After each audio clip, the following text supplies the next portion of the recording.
Tu t'es vraiment surpassé cette fois. Wow, cette collection de documents sur le troisième œil et le liquide C'est un céphalorachidien. mélange fascinant. En effet, c'est pas tous les jours qu'on voit genre des présentations scientifiques aux côtés de perspectives de yogi. Oui, et même genre une machine de médecine vibratoire ajoutée pour faire bonne C'est une mesure. manière super intéressante d'explorer où, en quelque sorte, la science et la spiritualité se rejoignent, tu sais, pour comprendre ces concepts. Absolument. Bon, alors, explorons un peu ça. Je dois admettre, juste en parcourant ces présentations scientifiques, j'ai été frappée par la complexité du liquide céphalorachidien ou LCR, au-delà de ce que je pensais. Ce n'est pas juste un amortisseur pour le cerveau, n'est-ce pas? Pas du tout. L'un des aspects que je trouve vraiment intéressant et souvent négligé, c'est le rôle que joue le LCR dans la flottabilité. Oui, Flottabilité. donc ton cerveau ne repose pas simplement dans ton crâne, il flotte pratiquement dans ce liquide, ce Vraiment? qui réduit son poids effectif de plus de 95% selon les recherches du docteur Mauro Zapatero. C'est incroyable. Donc, au lieu que nos cerveaux ressemblent à, tu sais, un lourd boulet de bowling, ils sont plus comme une délicate sphère en apesanteur. Exactement.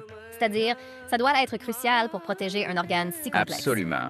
Cette flottabilité, elle empêche le cerveau d'être Wow. écrasé sous son propre poids, ce qui est particulièrement important vu la délicatesse C'est des ça. tissus.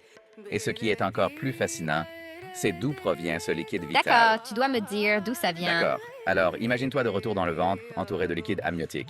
Ce même liquide, crois-le ou non, c'est de là que le LCR est dérivé. Ah, wow. Ouais, on nage en quelque sorte dans une version raffinée de notre tout premier environnement. C'est assez incroyable de penser que ce liquide si essentiel à nos cerveaux a été avec nous depuis le début, presque comme un fil caché qui nous relie à nos premiers moments de développement. Cool. Cela te fait te demander si, comme les conditions de cet environnement prénatal, pourraient avoir un impact durable sur la santé de notre cerveau tout au long de la vie. C'est une question que les chercheurs explorent activement, c'est sûr. Et ce voyage du ventre au cerveau, ce n'est pas la fin de l'histoire. Le Oh, LCS d'accord. circule constamment à travers ce réseau de cavités dans le cerveau appelé ventricule. Et c'est dans ces ventricules, spécifiquement le troisième ventricule, que nous commençons à voir ces intersections intrigantes avec les traditions spirituelles. Et tu as mentionné ce terme palais de cristal, n'est-ce pas? Qu'est-ce que c'est exactement? Alors, le troisième ventricule, niché entre l'hypophyse et la glande pinéale, est souvent appelé le palais de cristal ou la caverne de Brahma dans ses diverses traditions spirituelles. C'est incroyable de penser qu'un espace décrit en termes si mystiques par, tu sais, ces anciennes traditions, est en fait une structure physique dans notre cerveau.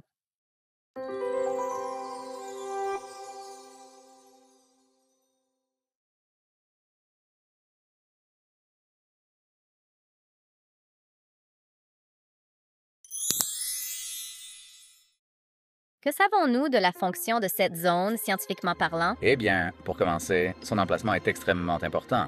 Donc, la glande pituitaire, souvent appelée la glande maîtresse, est responsable de la régulation des hormones et du contrôle d'un large éventail de fonctions corporelles. Et juste à côté, nous avons la glande pinéale, qui est responsable de la production de la mélatonine, qui régule nos cycles de sommeil. Donc, nous avons cet espace rempli de liquide entouré de glandes qui contrôlent certaines de nos fonctions les plus vitales, tu sais, auxquelles on a donné ces titres mythiques et des traditions spirituelles. Ça ne peut pas être une coïncidence, n'est-ce pas? C'est certainement intriguant. Et ça devient encore plus intéressant quand on considère ce que ce LCS pourrait être. Qu'est-ce qu'on transporte à part des hormones comme la mélatonine? Ok, je suis tout oui. Dis-moi en plus. As-tu déjà entendu parler du DMT? DMT, c'est pas ce puissant composé psychédélique qu'on trouve dans l'ayahuasca? C'est bien ça. Et, bien que ça puisse sembler surprenant, notre cerveau produit naturellement du DMT, même si c'est en petite quantité. C'est fou.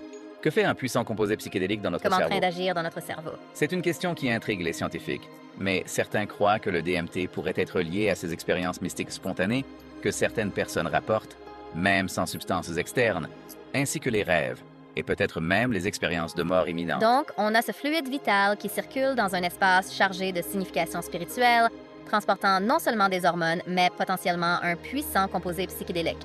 C'est presque comme si on commençait à apercevoir une base neurologique pour les expériences mystiques, n'est-ce pas? C'est certainement une possibilité, et c'est là que le concept d'énergie Kundalini, tel que décrit dans la tradition yogique, entre en jeu. Oui, et tu as fourni des aperçus fascinants d'un yogi nommé Sadhguru. Oui, qui décrit la Kundalini comme cette énergie primordiale enroulée comme un serpent à la base de la colonne vertébrale, attendant d'être éveillée. Oui, tendant d'être Y éveillé. a-t-il un moyen de relier ce concept à ce qu'on apprend sur le LCR? Potentiellement, oui. Donc, selon la tradition yogique, lorsque cette énergie Kundalini s'éveille, elle monte à travers le canal central de la colonne vertébrale, appelé Sushumna, pour éventuellement atteindre D'accord. le troisième œil. Imagine un moment si le LCR, avec son flux du sacrum jusqu'au cerveau, pouvait être le véhicule de cette énergie. C'est une idée fascinante. On commence déjà à voir comment le LCR est responsable du transport d'hormones et d'autres composés dans le cerveau. Ouais, pourrait-il être non seulement chimique, mais aussi peut-être transporter des énergies plus C'est subtiles? une question qui captive les chercheurs spirituels et scientifiques depuis des siècles. Et bien que des réponses définitives restent insaisissables, la recherche sur le LCR éclaire certainement le fonctionnement complexe de la conscience et remet en question notre compréhension traditionnelle de la connexion cerveau-corps, c'est sûr. C'est vraiment comme si nous déchiffrions un code secret et que nous voyions comment la sagesse ancienne pourrait en fait se superposer à ces systèmes complexes de notre corps. Et en parlant de code secret, il ne faut pas oublier cette machine de médecine vibratoire que tu as incluse dans les matériaux. Comment ça La s'appelle machine déjà? Metatronics a été développée par l'un des chercheurs dont nous explorons le travail avec un partenaire commercial. D'accord. La machine Metatronics, pour être honnête, ça sonnait un peu comme de la science-fiction au début. D'accord. Elle utilise la lumière et le son. Pourquoi harmoniser ton LCR? Ça, c'est l'idée générale. Oui, c'est basé sur l'idée que si notre état intérieur, notre respiration, nos intentions peuvent influencer le LCR, alors peut-être que des fréquences externes comme les ondes sonores et lumineuses le peuvent aussi. D'accord.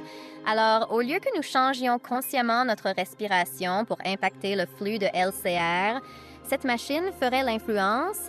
Ça ferait quoi comme Eh sensation? bien, nous n'avons pas d'expérience directe avec la machine, mais les chercheurs suggèrent qu'il s'agit de changer l'état vibratoire du LCR, pas seulement de D'accord. créer une stimulation auditive ou visuelle. Intéressant. Imagine plutôt cela comme l'utilisation de fréquences spécifiques pour accorder un instrument et le mettre en état de résonance. Fascinant. Et quelles pourraient être les applications potentielles de ce genre de technologie? Parle-t-on d'utilisation thérapeutique? Oui, je veux dire, nous en sommes encore aux prémices. Il faut plus de recherche, mais le potentiel est définitivement intriguant. Tu sais, pourrions-nous utiliser ces fréquences pour traiter l'anxiété ou la dépression? Pourrions-nous même cibler Wow. des troubles neurologiques? Cela soulève plus de questions que de réponses pour le moment, mais ça met vraiment en lumière les possibilités de travailler avec les énergies subtiles du corps d'une nouvelle manière. C'est comme ouvrir une porte vers un tout nouveau domaine de modalités de guérison, mais oui. Tu as dit qu'il est important de procéder avec prudence et une recherche rigoureuse, surtout quand on traite de quelque chose d'aussi vital que le LCR, c'est sûr. À ce propos, nous avons beaucoup parlé de comment le LCR peut être influencé, mais je suis curieux à propos de son mouvement naturel. Qu'est-ce qui alimente cette circulation du liquide dans le cerveau et la colonne vertébrale? Oui, tu te souviens des ventricules dont nous avons parlé plus tôt? Ouais. Ces canaux à l'intérieur du cerveau? Ils ne sont pas juste des conteneurs statiques. D'accord. Ils font partie d'un système dynamique. Donc, c'est une circulation contrôlée. Quelle est la force motrice derrière cela? Eh bien, bien que le battement de cœur ait un rôle, la recherche a montré que la respiration, notre force vitale, est un moteur principal du mouvement du LCR. Encore une fois, ce lien avec la respiration. C'est incroyable à quel point la sagesse ancienne semble converger avec la science moderne autour du pouvoir de la respiration. C'est vraiment remarquable Ouais. et cela prend tout son sens quand on y pense. Je veux dire, respirer est un processus C'est si sacré. fondamental, impactant non seulement notre apport en oxygène, mais aussi, semble-t-il, le flux même de ce Wow. fluide vital en nous. Chaque inspiration et expiration génère cette pulsation rythmique, une vague de LCR qui parcourt le cerveau et la moelle épinière. Donc, chaque respiration est comme un massage subtil pour Dans notre un cerveau. sens, oui, Wow. et ces vagues ne sont pas aléatoires. Elles suivent des D'accord. schémas distincts. Pendant l'inhalation, le liquide céphalorachidien monte D'accord. vers le cerveau et pendant l'exhalation, il redescend vers le sacrum. Intéressant. Donc, ce flux et reflux rythmique se Wow. produit constamment en nous, reflétant le rythme de notre respiration. C'est incroyable et ça renforce ce qu'on disait sur les pratiques de respiration consciente comme le pranayama, non? Si même des changements subtils dans nos motifs de respiration peuvent provoquer des changements notables dans le flux de liquide céphalorachidien, imaginez le potentiel des pratiques intentionnelles conçues pour exploiter cette connexion. Exactement. Ça fait réfléchir à ce qui pourrait être possible. Si nous pouvons influencer le liquide céphalorachidien grâce à quelque chose d'aussi simple et accessible que notre respiration, quelles autres portes pourrions-nous ouvrir avec une exploration plus profonde? Ça te fait vraiment apprécier ces traditions anciennes qui ont toujours dit ça, n'est-ce pas? Absolument. Comme ils avaient cette genre compréhension intuitive de ces systèmes complexes en nous bien avant que nous ayons genre les outils scientifiques pour les observer C'est réellement. vrai, et maintenant, à mesure que nous plongeons plus profondément dans la Ouais. science, nous commençons à démêler les mécanismes derrière ces intuitions ancestrales. C'est comme si nous avions regardé le cerveau comme un ordinateur complexe tout ce temps, vous savez, en nous concentrant sur le matériel, les neurones et les synapses. Ouais, mais nous avons négligé cette toute autre dimension comme un logiciel, ce système fluide qui est constamment en mouvement, transportant information et énergie partout. Ouais, c'est une belle analogie. Et ça te fait te demander si le liquide cérébrospinal est si dynamique, si réactif à des influences subtiles comme notre respiration. Qu'est-ce que ça dit sur la connexion entre nos états physiques et mentaux? Est-ce que ça pourrait être que des pratiques comme la méditation ou la guérison par le son, dont on dit souvent qu'elles agissent sur nos corps énergétiques subtils, Ouais. nous influencent vraiment à ce niveau fondamental et fluide? C'est une idée fascinante, n'est-ce pas, que quelque chose d'aussi simple que changer notre façon de respirer puisse créer cet effet d'entraînement dans tout notre système, influençant non seulement nos sensations physiques, mais aussi nos pensées, nos émotions, voire nos expériences Ça spirituelles. remet en question cette séparation traditionnelle entre le corps et l'esprit, n'est-ce pas? Ça suggère qu'ils ne sont pas deux entités distinctes, mais plutôt comme deux faces d'une même pièce, intimement liées par ce fluide incroyable. Et si c'est le cas, si nous pouvons influencer nos états mentaux et émotionnels par quelque chose d'aussi simple et accessible que notre respiration, quelles autres possibilités cela ouvre-t-il? C'est une invitation à explorer, n'est-ce pas? À C'est vraiment expérimenter avec vrai. différentes techniques, à vraiment faire Exactement. attention aux changements subtils dans notre énergie et notre conscience lorsque nous nous engageons dans des pratiques qui influencent le flux du liquide cérébrospinal. Ça nous rappelle que nous avons bien plus de contrôle sur notre état intérieur que ce que nous pourrions penser. C'est une pensée encourageante, n'est-ce pas? Au lieu de nous sentir en proie à nos pensées et émotions, nous pouvons commencer à nous voir comme des participants actifs dans la formation de notre paysage intérieur. Précisément.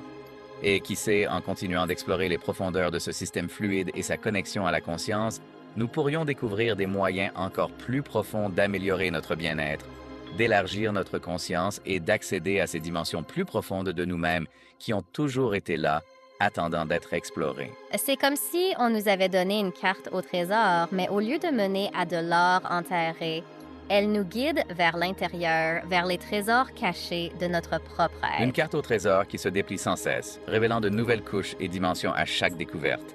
Et le meilleur, c'est que nous pouvons tous nous embarquer dans ce voyage. Tout à fait. Un CERN ne nécessite peu d'équipements coûteux ou d'années de formation spécialisée.